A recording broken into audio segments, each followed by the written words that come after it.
Good evening and welcome to Wildcat News. Tonight's Can't Miss edition will feature updates on international affairs, the U.S. government, TikTok, and the Weber Animal Shelter. We will discuss anti-Semitism in Utah, the eclipse, Hispanic Heritage Month, and more. Get ready to be filled in when we come back in just a moment.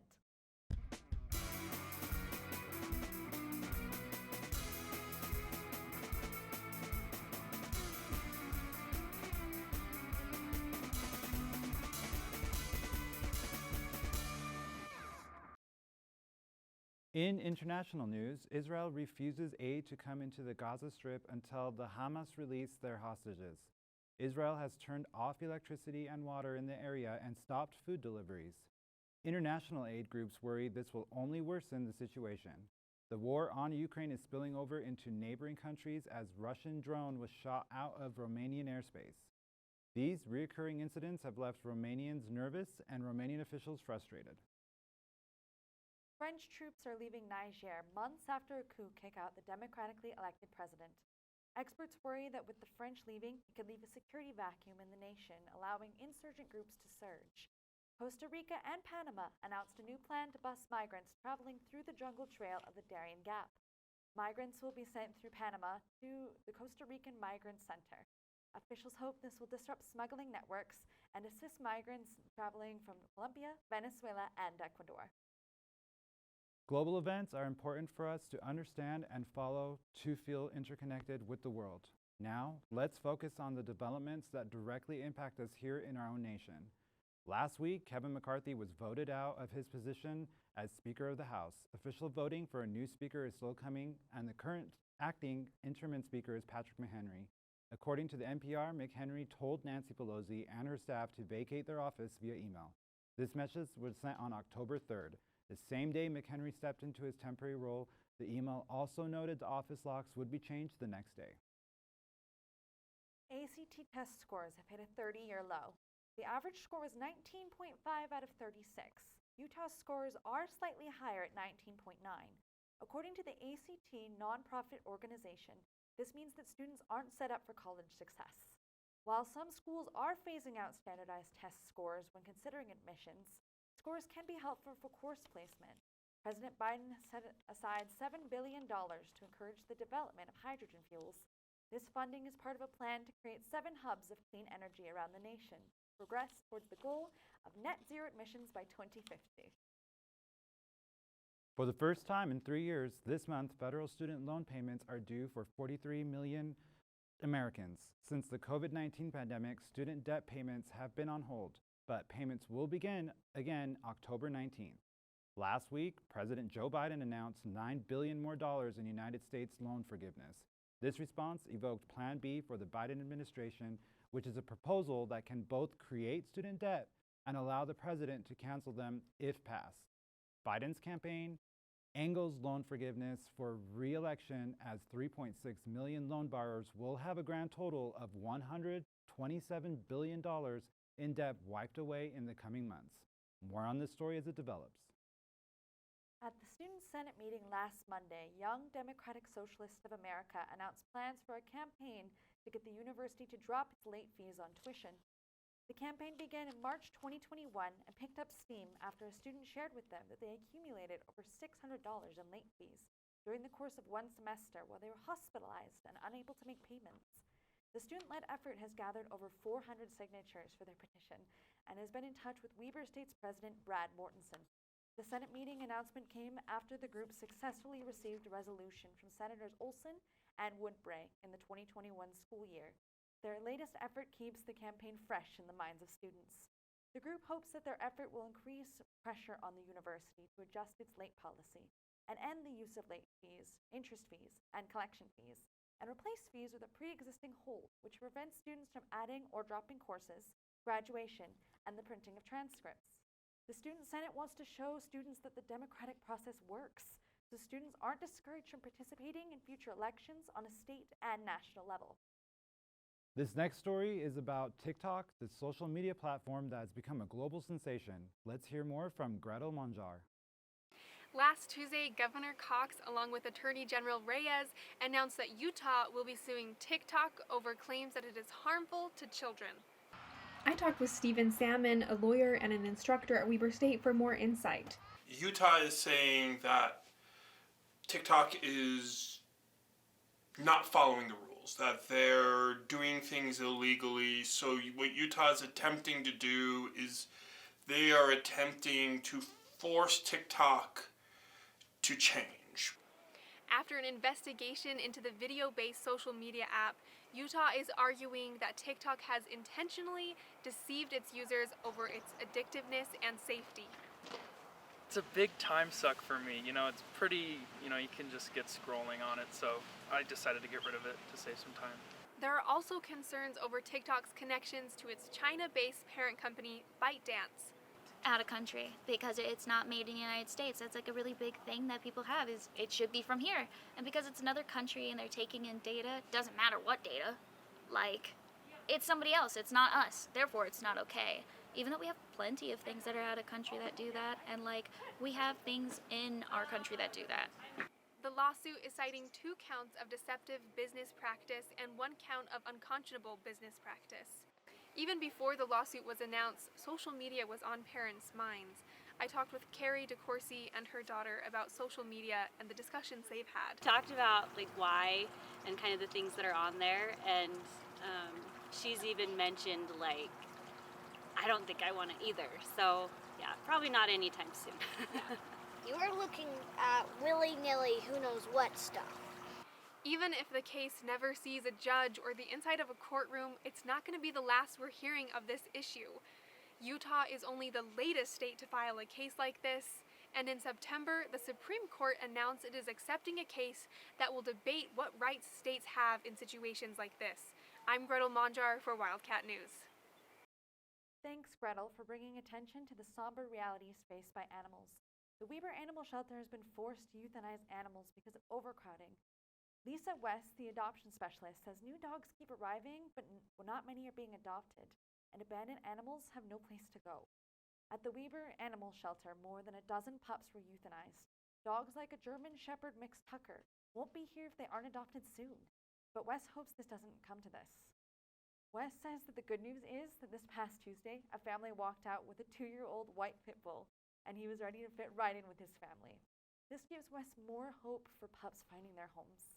This issue stretches beyond Ogden, with Salt Lake County making dog adoptions just $10, and the first several dogs to be adopted out on Saturdays are free. Now we turn our attention to a more solemn issue that reminds us of the importance of compassion in our society.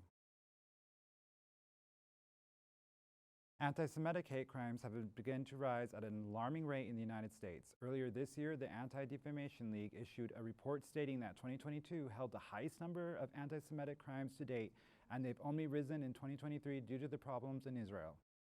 Utah in particular has been deemed...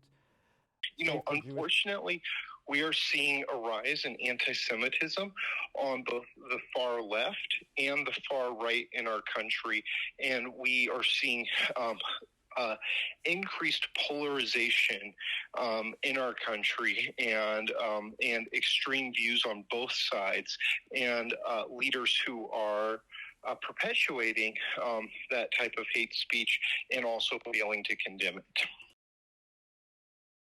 Students at Weber State have also been affected by this in recent months. On October 5th, Weber State University Police Department received a tip via Code Purple. There had been a swastika found etched into the table of the WSU Davis campus. Just a week after the swastika was identified and removed from Shepherd Union at the WSU Ogden campus. The latest swastika was no larger than a penny and appeared to have evaded detection by students and custodial staff for an extended period of time. After reviewing surveillance footage, authorities were unable to identify any possible suspects and determined that the swastika had been etched into the table for at least a month. The swastika having been accompanied by multiple scratches surrounding and intersecting its lines would have been difficult to notice under any normal circumstances. The university is responding by launching a new website where students can report and track similar occurring incidents.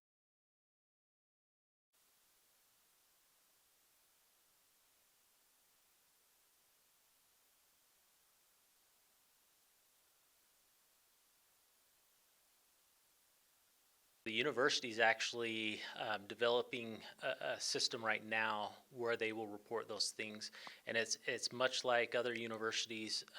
They will create a website where they will store that information, so it has a historical data storage area. They can reference that. They can also go there for information. While the website is completed, the Weber State Police have launched a campaign to push an existing protocol. So the Code Purple app is an app that can connect the police department with the students and the campus community very quickly. They can report suspicious activity. They can report things such as the vandalism that happened several weeks ago. And we will get that immediately, and we will be able to respond and hopefully identify the individuals responsible as quickly as possible and do what we need to do to hold them accountable. Launched in March of 2021 by the department to replace the panic buttons the university used. The department is now looking for new ways to promote the app so more students are aware of it. As not a lot of people were downloading the app, and so there's a big push right now to make sure, one, that our students know we have an app, and two, that they're utilizing it.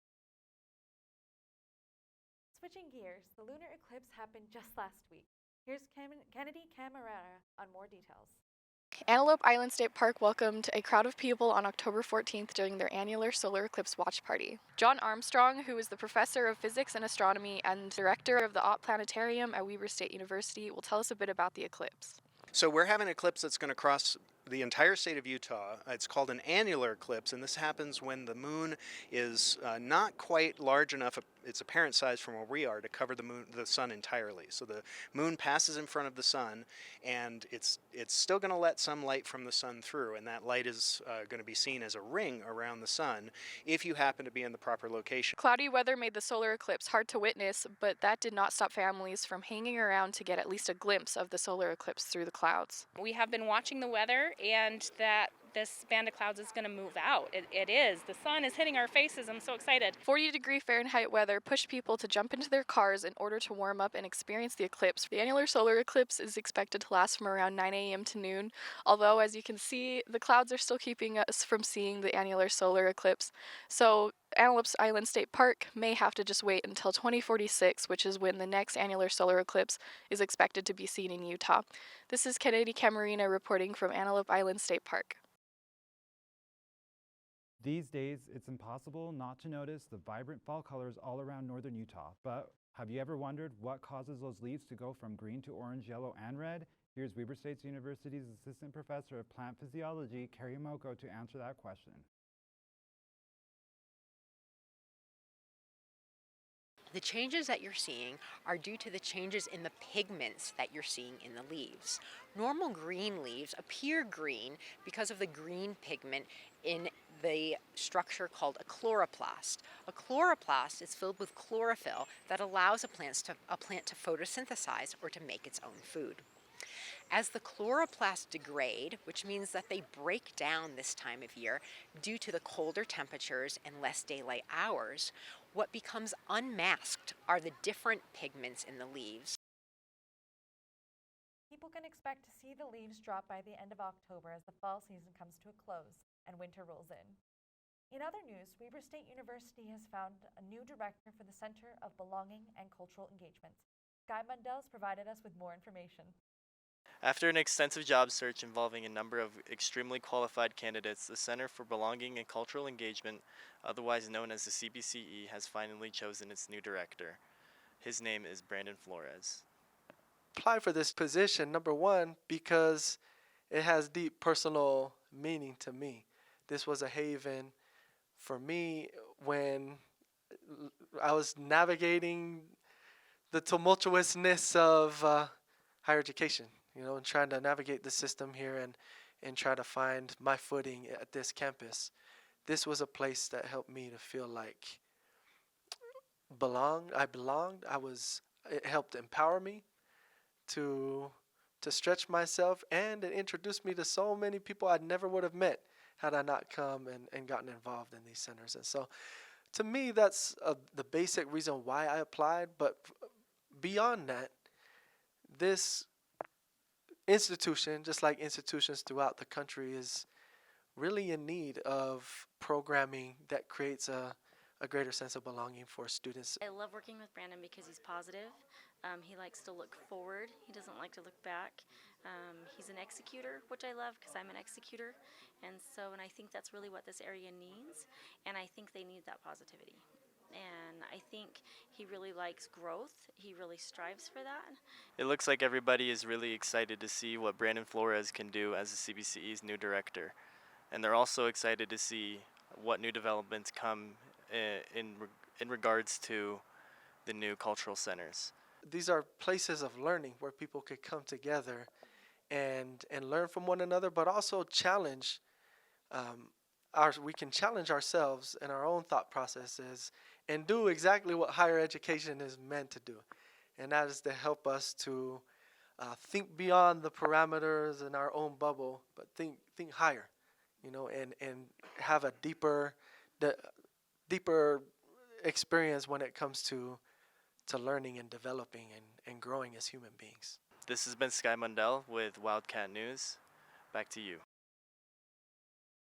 Thanks, Guy. In other news, Weber State University hosted an Indigenous Peoples Day poetry and short story contest on October 12th in Shepherd's Union.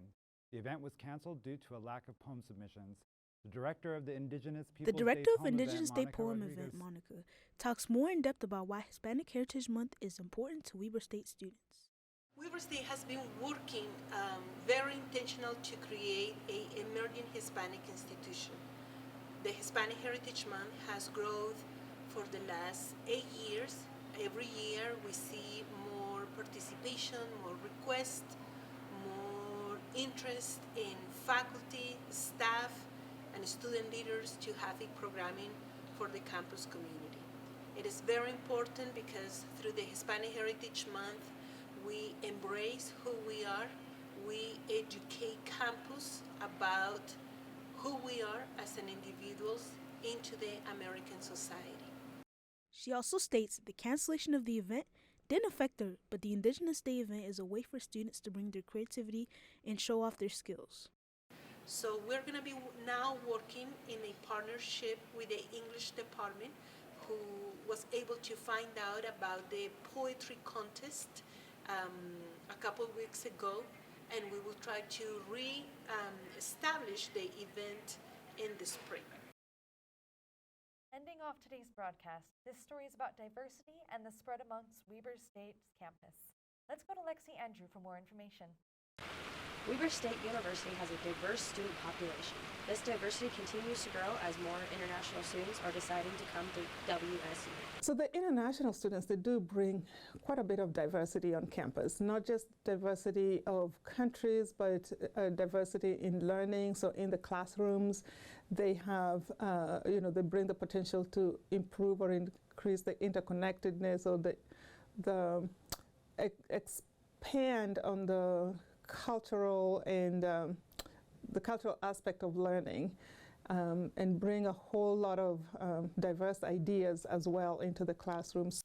Machira said there has been a 32% increase in international students, and around 55 countries are represented at Weber State. WSU's website and word of mouth are two of the main ways international students find out about WSU. Studying abroad allowed me to immerse myself in the way of American lifestyle, and got to know about local costumes, as well as I got engaged with people from different backgrounds. Is the best thing that I have got in Weber State University. Gadar found WSU from its website and applied right away. She was accepted only 2 days after applying and was excited to come to gain her degree in computer science. International students bring more perspectives to WSU. This benefits WSU faculty, staff, and students, as well as the international students. I'm Lexi Andrew from Weber State University, Ogden. This has been Wildcat News and at Weber State. I'm Par Kermani. And I'm Grace Haglin. We'll see you again next week to fill you in on the news made for Wildcats. By Wildcat. Good night. Good night.